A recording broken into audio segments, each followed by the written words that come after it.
In this video, I'm going to show you how to replace your antenna mast on this Dodge Grand Caravan. Let's get started.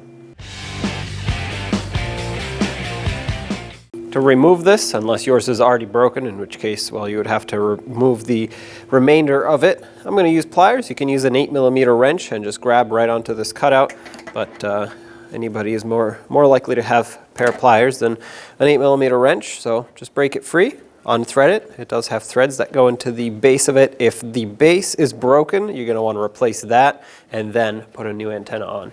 Otherwise, your reception will not be there regardless of what you put on here. There it is. Set it aside and let's grab the new one. Slide it down in here, thread it on. Once it bottoms out, grab those same pair of pliers or once again an 8mm wrench and just snug it up a little bit. Don't twist it till you break this. Just make it snug so that this doesn't fall off. You obviously don't want this coming off while you're driving down the road. There you go. Test it out. Make sure you have good radio reception. When only the best will do, demand TRQ.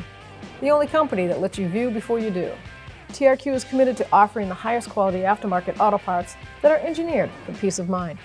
Thanks for using and viewing with TRQ.